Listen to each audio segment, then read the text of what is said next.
ದೇವೋ ಯೋ ನೃಸಿಂಹ ಪರೋಹರಿಹಿ ಅಂತೇಳಿ ಏನು ಪ್ರಾರ್ಥನೆ ಮಾಡ್ತೀವೋ ಅವರು 32ನೆಯ ಪೀಠಾಧಿಪತಿಗಳು, ಜಗದ್ಗುರು ನೃಸಿಂಹ ಭಾರತಿ ಮಹಾಸ್ವಾಮಿಗಳು.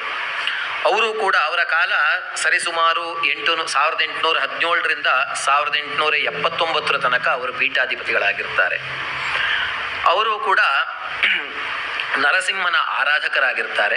ನರಸಿಂಹನ ಒಂದು ಉಪಾಸನೆಯನ್ನು ಮಾಡ್ತಾ ಇರ್ತಾರೆ. ಶೃಂಗೇರಿ ಪರಂಪರೆಯಲ್ಲಿ ನರಸಿಂಹನ ಉಪಾಸನೆ ನಡೆಯುತ್ತೆ. ನರಸಿಂಹನ ಸಾಲಿಗ್ರಾಮವೂ ಅಲ್ಲಿ ಇದೆ, ಅದರ ಪೂಜೆ ಪ್ರತಿನಿತ್ಯವೂ ನಡೆಯುತ್ತೆ. ಇವರು ವಿಶೇಷವಾಗಿ ನರಸಿಂಹ ಭಕ್ತರಾಗಿರ್ತಾರೆ. 20ನೇ ವಯಸ್ಸಿನಲ್ಲಿಯೇ ಅವರು ಸನ್ಯಾಸಾಶ್ರಮವನ್ನು ಸ್ವೀಕರಿಸ್ತಾರೆ.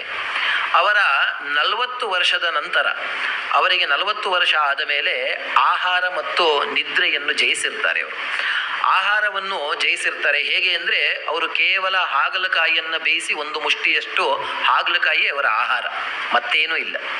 ನಿದ್ರೆಯನ್ನು ಕೂಡ ಜಯಿಸಿರ್ತಾರೆ.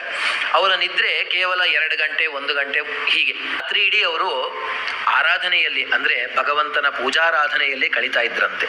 ಅಂತಹ ನೃಸಿಂಹ ಭಕ್ತರು. ಆ ಮಹಾಸ್ವಾಮಿಗಳು ಶೃಂಗೇರಿಯ ಹತ್ತಿರದಲ್ಲಿ ಇರುವಂತಹ ನರಸಿಂಹ ಪರ್ವತ ಅಂತ ಹೇಳಿದೆ.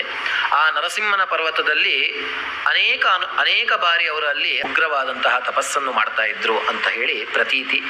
ಹಾಗೆ ಈ ನರಸಿಂಹ ಭಾರತಿಗಳ ಆ ತಪೋ ಮಹಿಮೆಯಿಂದ ಇಂದೂ ಕೂಡ ಅವರ ಅಧಿಷ್ಠಾನದಲ್ಲಿ, ಶೃಂಗೇರಿಯಲ್ಲಿ ಏನು ಅವರ ಅಧಿಷ್ಠಾನವಿದೆಯೋ ಆ ಅಧಿಷ್ಠಾನದ ತೀರ್ಥವಾಗಲಿ ಅಥವಾ ಅಲ್ಲಿ ಸಿಗುವಂತಹ ವಿಭೂತಿಯಾಗಲಿ ತೆಗೆದುಕೊಂಡು ಹೋದರೆ ಅನೇಕ ರೋಗ ರುಜಿನಗಳು ನಾಶವಾಗತ್ತೆ, ಬಾಲಗ್ರಹಾದಿಗಳು ದೂರವಾಗತ್ತೆ ಅಂತೇಳಿ ಇಂದೂ ಕೂಡ ಅದು ನಡೀತಾ ಇದೆ. ಅದು ನಿಜವೂ ಹೌದು, ಅನುಭವವೇದ್ಯವೂ ಹೌದು.